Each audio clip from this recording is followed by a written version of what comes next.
보시는 녹색 드림천에는 모두 3가지 글자까지 합쳐서 4가지의 그림이 있습니다. 그중 2가지는 삼위일체 하나님을 가리키고 있습니다. 첫째는 삼각형입니다. 삼위일체 하나님, 성부 하나님, 성자 예수 하나님, 성령 하나님.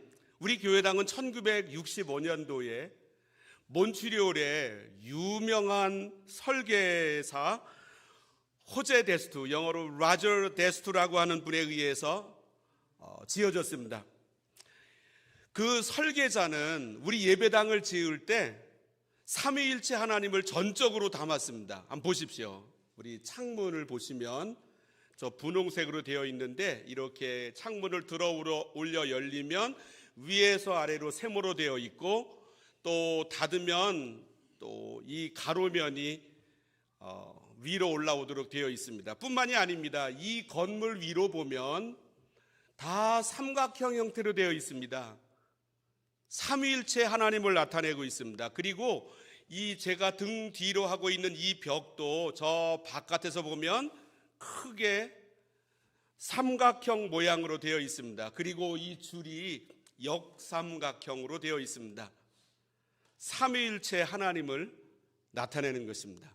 이왕 얘기가 나왔으니까 더 설명을 드리면 이 앞에는 이 수평 모양을 내었습니다. 그런데 왜 좌우에는 수직 형태로 되어 있을까요? 그리고 왜 시멘트 노출 기법으로 만들었을까요?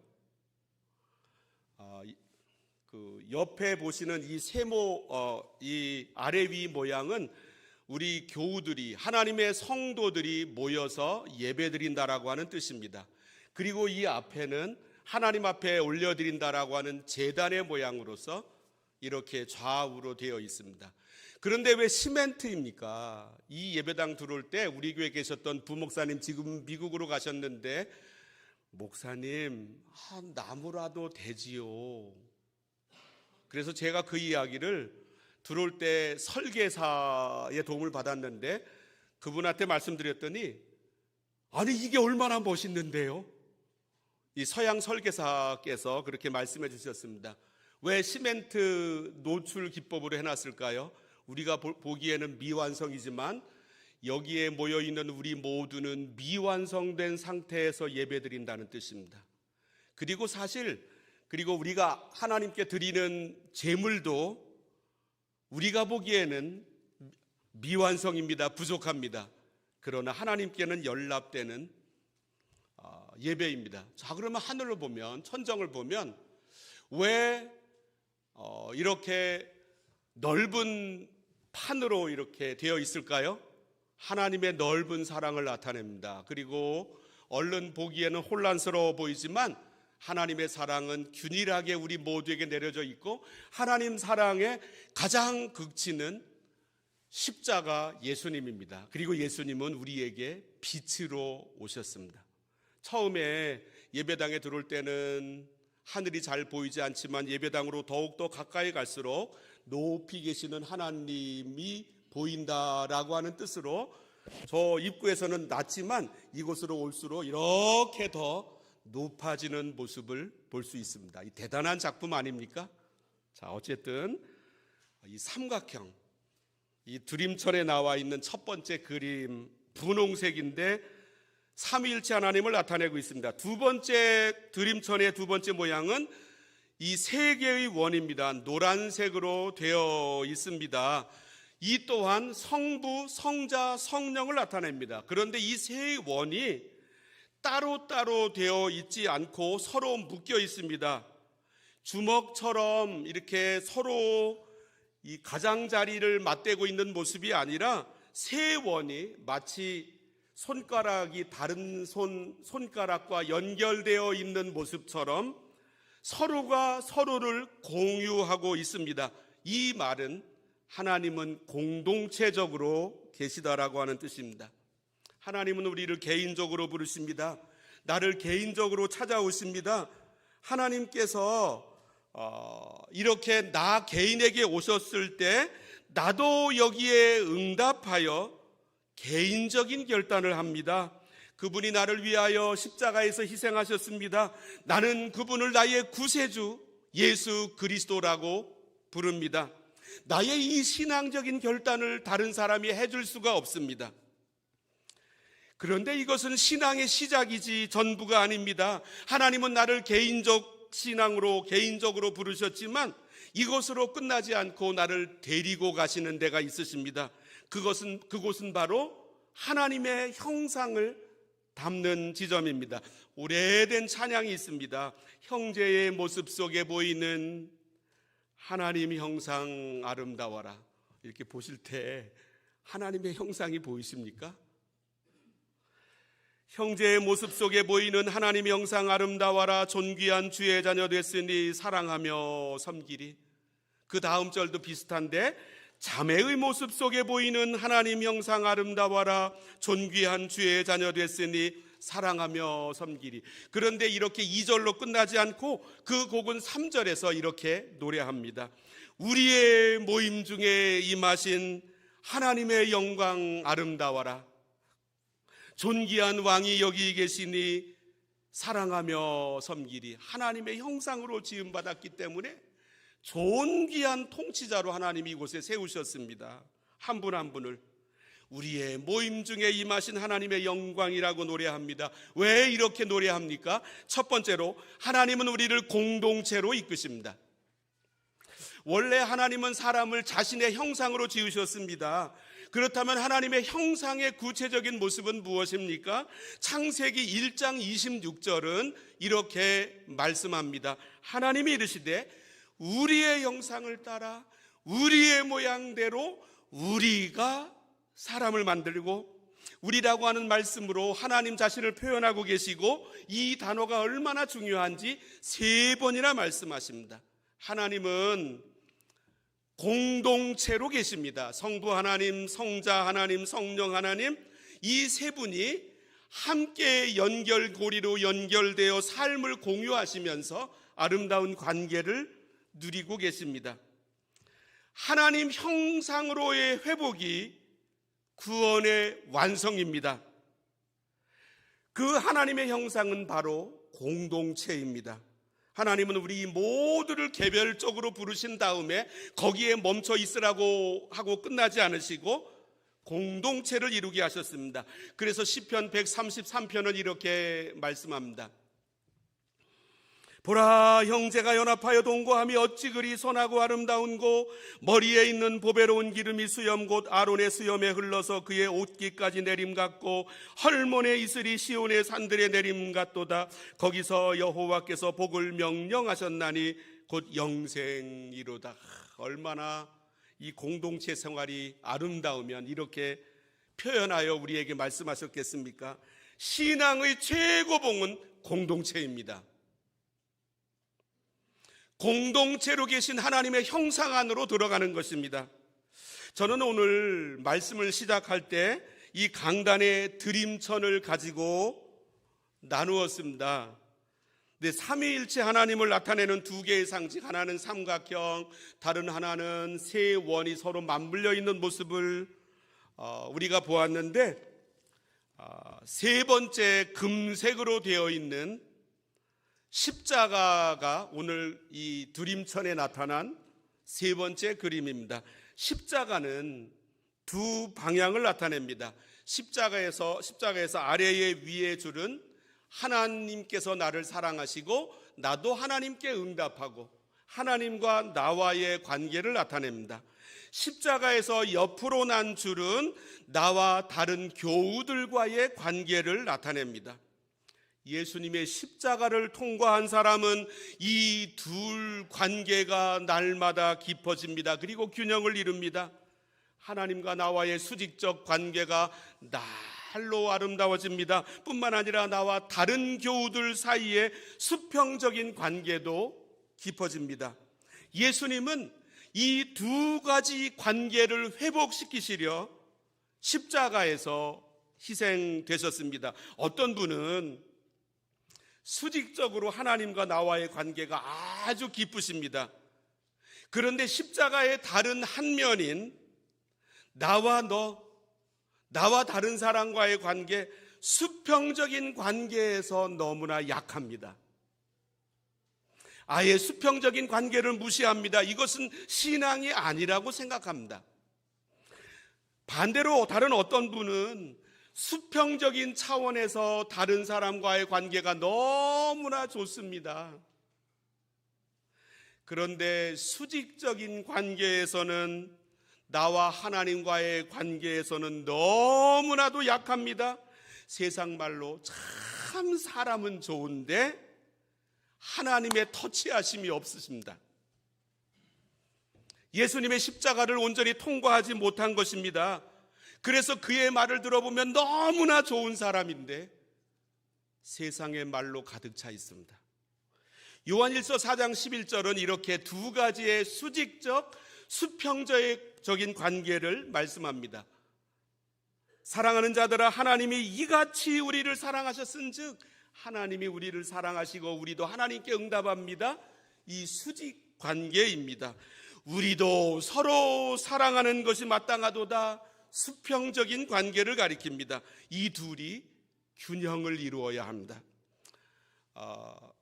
케파 셈팡기라고 하는 분이 계신데, 형제를 위해 깨어지는 삶이라고 하는 아주 조그만 소책자를 지었습니다. 아프리카 분이라 이름도 희한합니다. 케파 셈팡기. 자, 이분이 형제를 위해 깨어지는 삶이라고 하는 소책자에서 이렇게 말합니다. 그리스도는 우리의 개인적 경건을 위해 죽으신 것이 아니라 막대한 값을 치르고 하나님과의 관계, 이웃과의 관계를 위해 죽으셨다. 따라서 그러한 관계가 틀어졌을 때 우리의 경건은 하나님 앞에서 가증스러운 것이 된다. 이 케파 셈팡기는 계속하여 우리는 너무 교만해서 우리의 삶을 완전하지 못한 사람에게는 내어주려 하지 않는다. 저는 이 글을 읽고 한참 머물러 있었습니다. 우리는 너무 교만해서 우리의 삶을 완전하지 못한 사람에게는 내어주려 하지 않는다. 우리는 죄인을 위해 자신을 잃어버리기를 원치 않는다. 우리는 완전한 사람과 완전한 사회를 찾고자 하지만 결코 발견할 수 없을 것이다. 그래서 우리는 유다처럼 공동체에 부분적으로만 헌신한 채 이따금 반기를 들며 우리의 정체성을 찾곤 한다. 예수님을 진정으로 따르고 있다면 완전한 공동체를 기다리고 있어서는 안 된다. 그리스도는 우리가 아직 죄인 되었을 때에 우리를 위해 자신의 몸을 주셨다. 예수님은 배신당하는 와중에 공동체 생활의 기초를 마련하셨다. 이제 몇 시간 뒤에 가룟 유다가 대제사장에게 가서 예수님 계신 곳을 알려주고 돈을 받고 군대를 이끌고 오게 되고, 몇 시간 뒤에는 예수님의 그 제자들, 베드로가 3번 부인한 것을 비롯하여 제자들이 다 도망가게 됩니다. 성경에 곧 주 예수께서 잡히시던 밤에, 이 말은 제자들이 배반하던 밤에라고 하는 뜻입니다. 이 사실을 다 아시고도 예수님은 축사하시고 떡을 떼어 주셨습니다. 우리도 가룟 유다 같은 사람, 그리고 다른 제자들과 같은 이 공동체를 위해 우리 자기 자신을 내어주라고 하는 뜻입니다. 신앙의 최고봉은 공동체입니다. 공동체를 이루지 못하는 신앙은 아직 온전한 신앙이 아닙니다. 하나님의 형상이 반영되어 있지 않기 때문입니다. 두 번째로, 공동체를 통하여 나를 세우십니다. 예수님께서 이 땅에 계시던 어느 날 한 여인이 비싼 도자기를 가지고 예수님에게 왔습니다. 그리고 그 안에 가득 담겨져 있는 향유를 예수님에게 붓기를 원했습니다. 한쪽을 잘라내서 깨어서 이제 향유가 흘러나오도록 했고, 어떤 성경에는 발에, 어떤 성경에는 예수님의 머리에 부었습니다. 향기가 진동했습니다. 옥합이라고 그 도자기를 부릅니다. 그런데 이 옥합은 우리의 자아를 가리킵니다. 셀프를 가리킵니다. 우리의 자아 안에는 보화가 담겨져 있습니다. 하나님의 형상이라고 하는 보화입니다. 그런데 이 아름다운 하나님의 형상이 나의 자아 때문에 가려져 있습니다. 이 자아가 깨뜨려지면 내 안에서 향기가 흘러나옵니다. 아름다운 하나님의 형상이 나에게서 막 드러나기를 시작합니다. 우리 깨어져야 합니다. 한 여인이 자신의 옥합을 깨뜨려 예수님에게 부었듯이 내 자아가 깨어져야 합니다. 그러면 내 삶 속에서 하나님의 형상이라고 하는 향기가 드러나게 되어 있습니다. 그런데 이 자아는 언제 깨집니까? 바로 형제를 섬길 때입니다. 아까 말씀드린 그 케파 셈판길은 이렇게 말씀합니다. 우리는 공동체를 위해 깨어지고 공동체는 우리를 깨뜨린다. 공동체에 속한 우리는 더 이상 혼자 멀찍이 떨어져 자신을 보호하고 있을 수 없다. 우리는 영적으로 완벽한 사람인 양 자신을 포장할 수 없다. 하나님은 나를 세우시고자, 즉 나를 깨뜨리시고자 내 안에 담겨져 있는 하나님의 형상의 아름다움이 드러나게 하시고자 형제를 섬기게 하십니다. 이렇게 공동체 안에서 형제를 섬기는 과정 속에서 내 자아가 부서지기 시작합니다. 이것이 싫어서 공동체를 멀리하는 사람이 있습니다. 그러나 내 자아는 공동체를 섬기는 경우를 제외하고는 깨뜨려지지가 않습니다. 그래서 공동체를 멀리하는 사람은 강한 자아 가운데 살고 있습니다. 분명히 예수 믿었습니다. 분명히 구원받았습니다. 그에게 신앙 고백이 있습니다. 그리고 세상의 모습으로 보면 성품도 아름답습니다. 그런데 아주 호인이라고 하는 그 성품 안에 강한 자아가 있습니다. 저는 세상에 말하는 호인이면 하나님 앞에서도 그런 줄 이전에 알고 있었습니다. 이 사람에게는 그 안에 담겨있는 하나님의 형상이 드러나지 않습니다. 자아가 드러나지 하나님의 형상은 나타나지 않습니다. 하나님은 내가 다른 사람들을 돕는 과정, 섬기는 과정에서 내 인생이 승리하도록 만드셨습니다. 참 신비롭습니다. 오늘 첫 번째로 읽은 본문은 이스라엘이 두 나라로 나뉘어져 있을 때 북쪽을 북이스라엘, 남쪽을 유다라고 부르고 있었는데 북이스라엘의 더 북쪽, 오늘날 시리아 정도에 위치한 그곳에 아람이라고 하는 강한 나라가 있었습니다.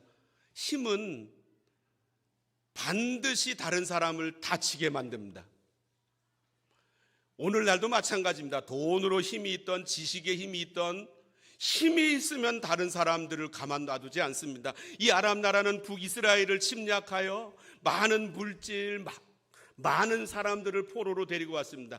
그러던 어느 날 한 소녀를 강제로 끌고 이 아람 나라로 왔습니다. 그리고 이 아람 나라의 2인자 나아만 장군의 부인을 섬기는 여자 종으로 그를 일하도록 했습니다.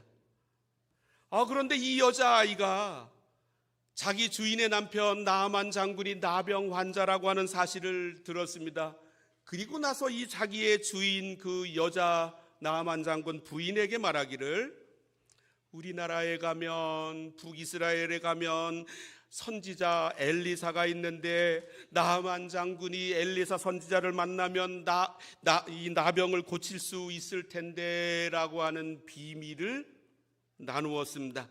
이 이야기가 나아만 장군에게 들어갔고 또 왕에게 들어가서 왕은 엄청난 예물을 주면서 나아만 장군을 이 여인의 소녀의 말을 따라 이스라엘 찾아가 엘리사를 만나게 합니다. 그는 결국 나병을 고칩니다. 어린아이 살처럼 변했습니다. 그 이후에 나아만 장군은 이 소녀를 어떻게 대했을까요? 적어도 저 같으면 너 내 고향 아버지 어머니 계신 대로 돌아가라 하면서 엄청난 예물을 포장해서 함께 들려보냈을 것입니다. 아니라고 한다면 아람 나라에서 최고의 대우를 그에게 해 주었을 것 같습니다. 사실 이 소녀가 반대급부를 바라보고 엘리사 이야기를 한 것은 아니었을 것입니다. 그런데 저 사람 살리다가 내가 살아났습니다. 이것이 하나님의 원리입니다. 1800년대 후반부터 1900년대 초반을 산 인도의 저 유명한 성자 썬다싱이 있습니다. 이분이 어느 날 저 북쪽에 히말라야 산맥을 넘어 티베트에 가서 전도하기로 마음을 먹었습니다. 거기로 가기 위하여 산맥을 넘어야만 했습니다. 그런데 한겨울이라 이 눈보라가 아주 빗발치고 있었습니다. 그런 눈 속을 통과하여 걸어갑니다. 그런데 누가 쓰러져 있습니다. 가까이 다가가 보니 아직도 숨을 쉬고 있었습니다. 의식이 있었습니다. 너무나도 추워 견디지 못해 쓰러져 있던 것이었습니다. 그를 들쳐업고 함께 걸어 히말라야 산맥을 올라가기 시작합니다. 그런데 한참 가다 보니까 또 한 사람이 쓰러져 있었습니다. 가까이 다가보니 그는 이미 죽어 있었습니다. 그리고 나중에 발견한 사실은 이 죽어 있는 사람은 썬다싱이 가는 이 경로를 먼저 가다가 쓰러져 있는 바로 이 사람을 만나게 되었습니다. 고민했습니다.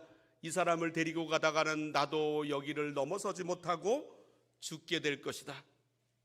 그래서 죽어가는 사람을 내버려두고 그는 자기의 혼자의 길을 걸어갔습니다. 그러나 추위가 너무나도 심했기 때문에 견디지 못하고 쓰러져 죽게 되었습니다.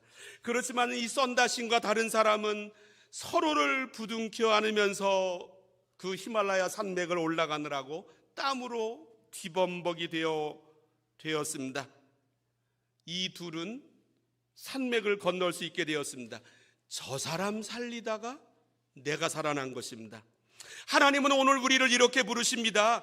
공동체를 살리다가 내가 살아나도록 원리를 정하셨습니다. 우리 결혼하신 분들은 자녀를 둡니다. 낳아서 기를 때 얼마나 힘듭니까? 그런데 키워놓고 나면 보배입니다. 보배 중에 보배입니다. 눈에 넣어도 아프지 않다고 말을 합니다. 우리 인생을 살면서 영광스러운 순간 중에 하나는 내가 낳은 자녀가 아름다운 인격자로 성숙한 사람으로 이 땅에 서게 되는 모습을 볼 때입니다. 자녀가 학교 들어갈 때, 학교를 졸업할 때, 그리고 직장에 들어가 첫 봉급을 받아서 그 봉급으로 그동안 부모님의 은혜에 감사하다고 선물을 들고 올 때 말할 수 없는 감격이 솟아오릅니다. 그 자녀가 결혼할 때, 그리고 그 자녀가 또 다른 자녀를 낳을 때 정말로 기쁩니다. 그래서 자녀가 자라난 다음에 자녀를 한 명이라도 더 두었으면 하는 마음이 이 속에서 솟아오릅니다. 사람의 기쁨은 다른 사람을 세운 데서 찾아옵니다. 우리가 아는 가장 큰 영광은 어떤 한 사람의 마음속에 예수님을 알도록 심어주고 그에게 예수님의 생명이 자라나 결국 그 사람이 다른 사람을 그렇게 키워내는 모습을 볼 때입니다. 내가 그를 전도했습니다. 그를 위하여 기도했습니다. 말씀으로 그를 양육했습니다. 그를 내가 데리고 다니며 교회 생활도 어떻게 하는지도 보여주었습니다. 그 사람이 또 다른 사람을 향하여 기도하기 시작합니다. 또 다른 사람을 전도했습니다. 그를 결신시킵니다. 그를 양육했습니다. 그리고 그 사람을 파송합니다. 내가 이 사람을 양육했더니 이 사람이 또 다른 사람을 양육했을 때의 그 모습, 이 모습을 볼 때 신앙생활에서 말할 수 없는 기쁨을 누립니다. 오늘 두 번째로 읽은 본문은 바울에 의하여 양육받은 한 사람의 이야기를 하고 있습니다. 바울이 세 번째 선교 여행 때 에베소라고 하는 지역에서 오래오래 머뭅니다. 거기에서 두란노 서원을 세워서 제자 훈련을 합니다. 그런데 우리 한국에 사는 모든 사람들은 비록 지방에 있다 할지라도 1년에 적어도 한두 번씩은 서울에 올라가지 않습니까? 그처럼 당시의 수도, 소아시아의 수도가 에베소였습니다. 에베소에는 소아시아 전체의 사람들이 반드시 상경하여 모였습니다. 골로새라고 하는 곳에 살던 빌레몬이라고 하는 사람이 있었습니다. 아마도 사업자 에베소에 왔다가 바울을 만나 예수님을 믿게 되었습니다. 예수님의 제자로 훈련받았습니다. 그리고 자기 집으로 돌아갔습니다. 자기의 집에서 교회를 개척했습니다. 빌레몬서 1장 2절 말씀을 읽어보면 자매 아비아와, 이 자매 아비아는 빌레몬의 부인을 가리킵니다. 우리와 함께 병사된 아키포, 이 사람은 빌레몬의 아들입니다. 그리고 네 집에 있는 교회에 편지하노니, 이 교회는 바울이 세운 교회가 아닙니다. 바울은 골로새에 가본 적이 없습니다.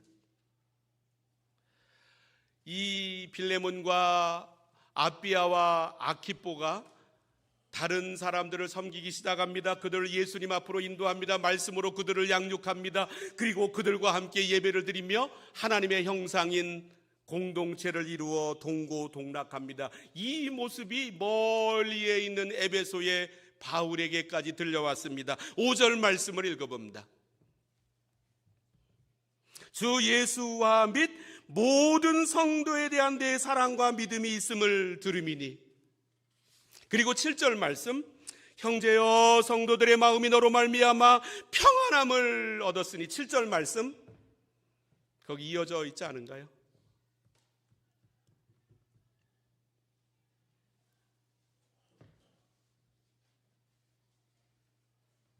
(7절) 말씀 열어주실까요? 형제여 성도들의 마음이 너로 말미암아 평안함을 얻었으니 내가 너의 사랑으로 많은 기쁨과 위로를 받았노라. 바울이 이 빌레몬 그리고 그의 가족과 교회의 소식을 들었을 때 얼마나 큰 기쁨을 누리게 되었을까요? 그 기쁨 때문에 쓴 편지가 바로 빌레몬서입니다. 신앙인에게 있어서 기쁨은 다른 사람 세울 때 찾아오게 되고, 이를 통하여 내 인생이 세워지는 놀라운 체험을 하게 됩니다. 세 번째, 말씀으로 형제를 세웁니다. 우리는 생각합니다. 형제를 섬기고 싶습니다. 그러나 나는 부족합니다. 첫째로 시간도 부족합니다. 나이도 많지 않습니다. 영적으로도 성숙하지 못합니다. 아직도 물질적으로 이민 생활하면서 지금 어려운 관계에 있습니다. 내가 그들에게 무엇을 줄 수 있습니까? 나는 이미 작은 자이기 때문에 한계가 있습니다.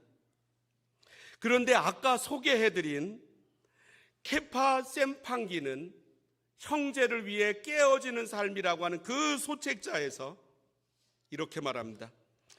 교만을 십자가에 못 박지 않는다면 우리는 항상 자신이 무능력해서 공동체 형제 자매들을 먹일 수 없다고 생각할 것이다.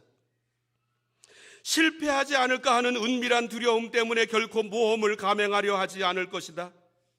예수님은 제자들에게 너희가 먹을 것을 주라 말씀하셨다. 제자들은 그들이 가진 것으로는 충분하지 않다고 반응했다. 그러나 예수님은 하나님 아버지께 모든 것이 충분하다는 것을 아셨다. 예수님은 또 하나님은 나의 무력함과 나를 향한 그분의 사랑을 가르치고자 하셨다. 주위의 필요는 분명 내가 가진 자원보다 훨씬 크다. 너무도 큰 세상의 불의와 죄악을 볼 때마다 나는 내가 가진 한계로 인해 괴로움을 느꼈다. 마치 하나님 나라에서 쓸모없는 존재가 된 것 같았다. 그러나 이것을 통해 나는 겸손해졌으며 깨어졌다. 하나님이 원하시는 것은 봉사만이 아니라 바로 나 자신이었기 때문이다. 그는 말합니다. 베푸는 과정에서 우리는 또 깨어진다.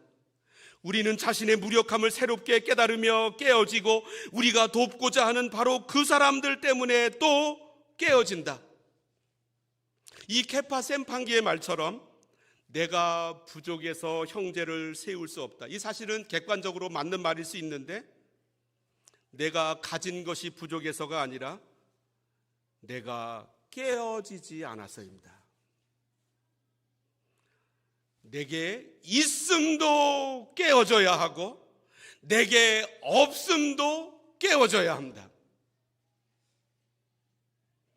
이 어린 소녀, 아람 나라로 끌려간 이 어린 소녀는 나아만 장군에게 놀라운 선물을 주었습니다. 그것은 인생을 오래 살아서 생긴 지혜가 아니었습니다. 그는 나이 어린 소녀이었습니다. 지식도 아니었습니다. 그는 학교 공부를 한 여인도 아니었습니다. 그는 돈을 가지고 있지도 않았고 권력도 없었습니다. 그는 어린 나이에 붙잡혀온 소녀에 불과했습니다. 그러나 그에게는 줄 수 있는 것이 하나 있었습니다. 그것은 하나님의 말씀이었습니다. 이 소녀는 나만 장군에게 이스라엘로 가서 엘리사 선지자를 만나라고 했습니다. 선지자를 만나라고 하는 것은 선지자 개인을 만나라고 하는 뜻이 아니라 선지자가 섬기고 있는 하나님을 만나라고 하는 말씀이었습니다. 그래서 그 말씀을 따라 나만 장군이 엘리사를 찾아왔고 나병이나 어린아이 살처럼 되었다고 말씀합니다. 엘리사도 사실 찾아온 나만 장군을 직접 만나지 않았습니다. 엄청난 예물을 들고 왔는데 하나 받지 않았습니다. 그의 얼굴도 보지 않고 종을 통하여 요단강에 가서 물을 7번 씻으라고 말을 전하기만 했습니다. 왜 그랬을까요? 말씀으로만 섬기기 때문입니다. 나만 장군은 내가 아람나라 2인자인데 이렇게 예물 들고 여기까지 왔는데 나에게 다가와서 나에게 인사하고 나에게 어떤 조치를 취해야 될 것 아니냐고 분노했었습니다.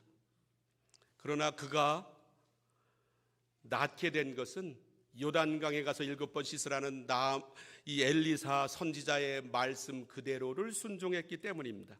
우리에게도 말씀이 있습니다.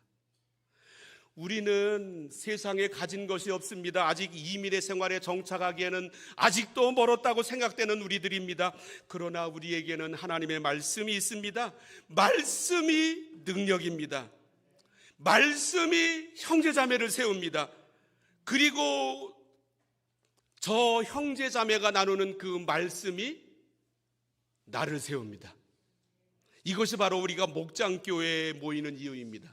하나님의 말씀이 나를 통하여 전에 나누어지면 저 사람을 세우고 저 사람 통해서 또 나타난 하나님의 저 사람을 통과한 하나님의 말씀이 나에게도 나누어지면 그 말씀이 나를 세웁니다.